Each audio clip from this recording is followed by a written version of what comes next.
Today we're going to be talking about GM screens. Hey everybody, Bobby here for the GM table.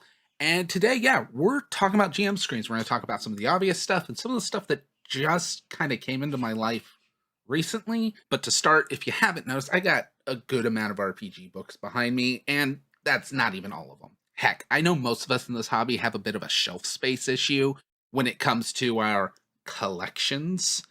And this, not even close to a large collection.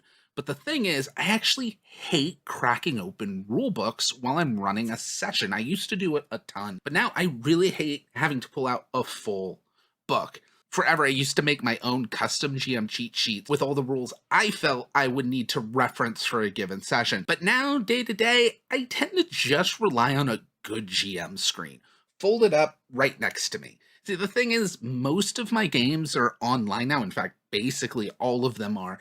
And even in those, a ton of them are streamed.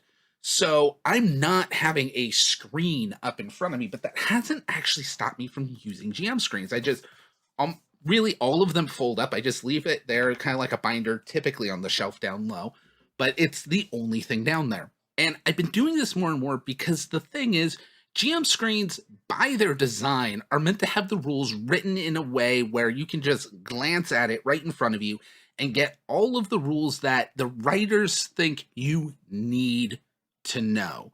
And nowadays, as I care less and less about looking up the very specific minutiae of rules, I actually rely on GM screens to remind me of which rules I need to worry about referencing and which ones I can kind of make rulings on and figure out later. Now, that isn't to say that if I know a session's coming up where we're going to be using a lesser known rule, like maybe an underwater adventure or something like that, where it's going to be really important, but obviously it doesn't come up in every adventure, so it's not on the GM screen.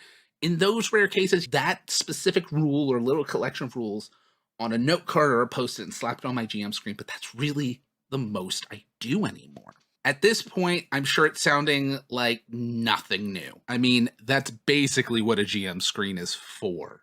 But recently, it's gone a bit further than that, and it going further than that is why I decided, you know what, I'm gonna make a video about it. See, the thing is, this GM screen is the one that made me realize things are changing for me and what I want to talk about. This is the GM screen for Things from the Flood, which is the sequel to Tales from the Loop. I picked this one because I like a little bit of the potential death rules and stuff from Things from the Loop.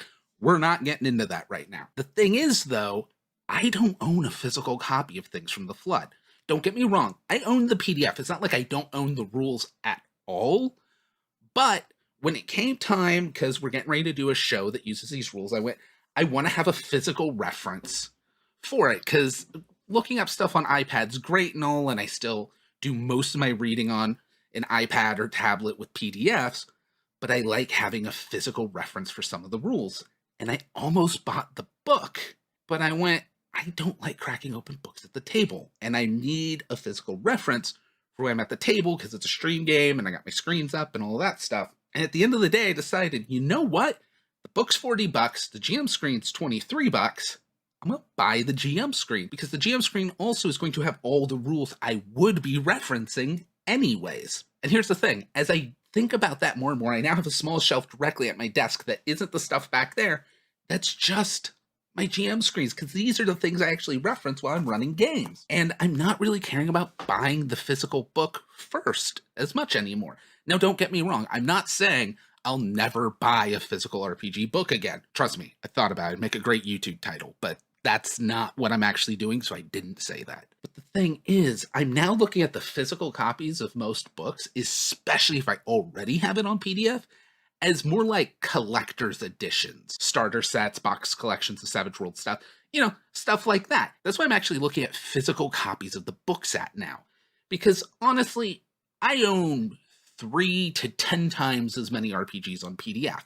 I mean, I do game reviews after all. But more and more of the games I'm enjoying and liking, either I already have on PDF, or I'm not able to get a PDF and physical book together, or if I can get them bundled together, still just buying the PDF is enough of a price difference that I'll pick up the PDF and make sure I like the game first.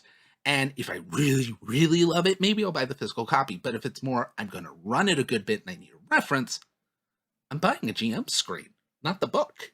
It's this weird setup I have. Now, another caveat, because we're talking about something really weird. In fact, I prepped this like today, because I was like, this is a weird realization when this came in the mail of why am I not buying books? I want to talk about it. There are some games that just don't have GM screens. I personally think any good game should have a GM screen, but good examples are really like any of the stuff by Eric Bloch, which are great games, like any of the Survive This stuff, like Dark Places and Demigorgons. I recently backed the new fantasy books that are coming out with that. Those don't tend to have GM screens. So if I want a physical copy of those, I don't have a choice.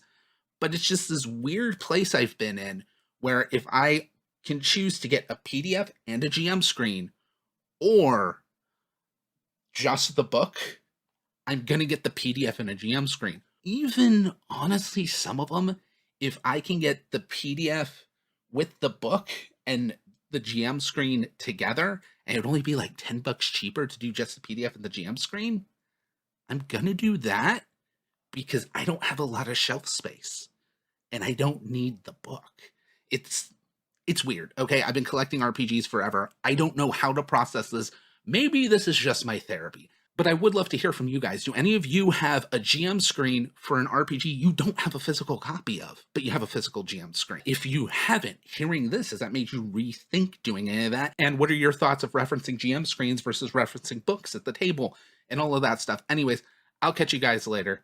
Bye. That's it for this week's episode. But if you want to catch even more, we have live episodes every Tuesday with Tales from the Frontier and every Saturday with Savage Star Wars over on our Twitch channel, twitch.tv/GM Table.